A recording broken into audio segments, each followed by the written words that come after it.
For freedom, Christ has set us free. Stand firm, therefore, and do not submit again to a yoke of slavery.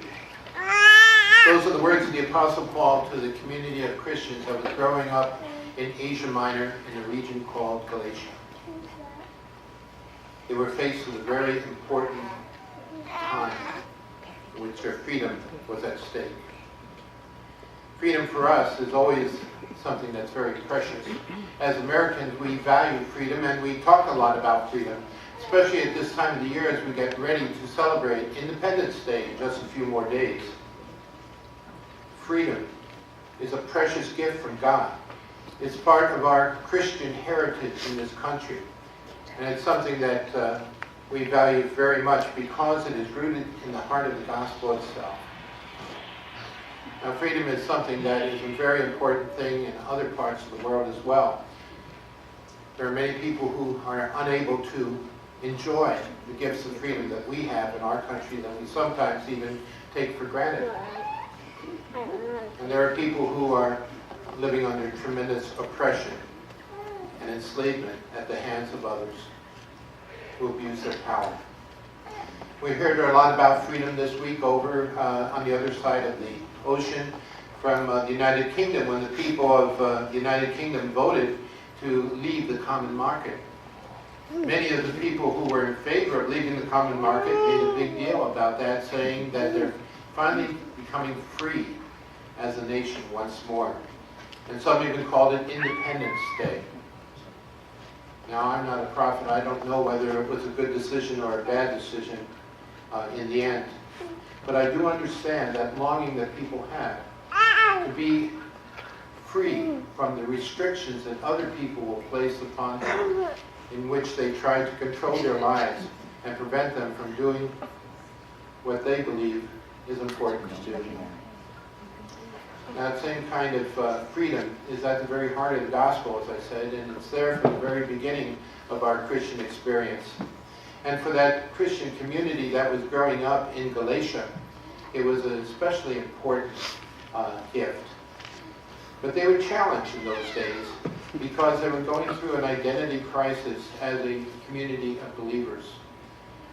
The Christian community in the first century was a combination of two very significant bodies of people. There were the Jews who had been converted to Christianity, Jews who had come to see Jesus as the promised Messiah, the one who the prophets had told them about for centuries, and they were following after him. They had kept the covenant of Moses, but now they were following after Jesus, who was giving them a new covenant. And on the other hand, there were the Gentiles, the people who had come from pagan backgrounds, people who didn't have any tradition in the law of God or any of the traditions of the Jewish people, and had lived in a society in which law was considered to be just in a political sense, but not so much in an everyday sense. And so people practiced a lot of license. They did what felt good. They did what they wanted to do, to the exclusion of everything else. And so you have these two groups of people, law-abiding people on the one hand of the Jewish background, and other people who came from this life of self-indulgence and total libertinism, and they're trying to live together as a Christian community. There were some people who were going around saying to both groups that the way to resolve that issue is to make everybody Jewish. Very simple solution. Make everybody Jewish, and then reimpose the law of God. Make everybody follow all the Jewish laws and rules and standards and regulations and all the rest.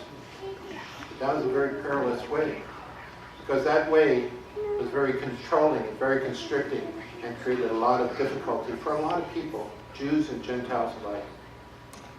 And so they didn't know what to do. That's why the Apostle Paul wrote this letter. And that's why he declared independence for all of God's people. For freedom, Christ has set us free, he says. Stand firm, therefore. Do not submit again to a yoke of slavery. That kind of freedom is something that we sometimes don't understand, but it's a very important one. The people of that day, of course, had spiritual longings, and they were trying to discern what was right and what was wrong, what was the proper way to live as people in the fellowship of the church. Now, fleshly desires that the apostle refers to are not necessarily bad.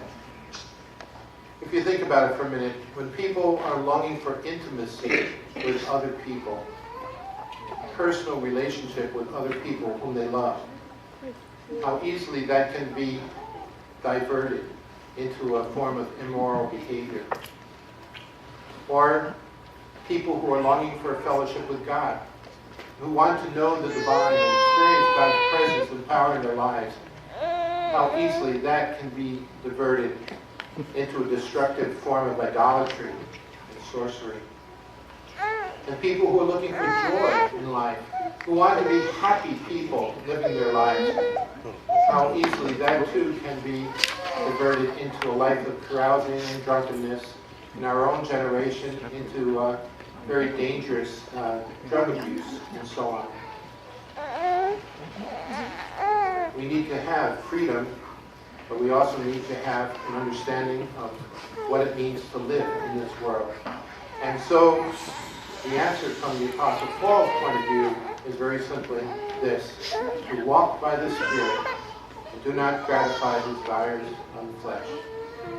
The Holy Spirit of God has come to dwell within you. That's what happens when we baptize. The Holy Spirit enters into a relationship with us through that sacrament of holy baptism, a relationship by which the Holy Spirit will continue to dwell with us throughout our lives, to guide us, to teach us, to instruct us, to correct us, to comfort us, to encourage us, to help us to continue to learn and grow. And so the Apostle urges us to walk by the Spirit, and then to bear the fruit of the Spirit: love, joy, peace, patience, kindness, generosity, faithfulness, gentleness, self-control. Against such there is no law. That's the kind of life that God wants all of us as followers of Jesus to live. A life that is filled with the Spirit of God, a life that is led by the Spirit of God, a life which glorifies God for His faithfulness to us in every generation. So we are free. Free to love God. Free to serve God. Free to love our neighbor. Free to serve our neighbor. Free to receive the gifts of God. Free to live according to the fruit of the Spirit. For freedom, Christ has set us free.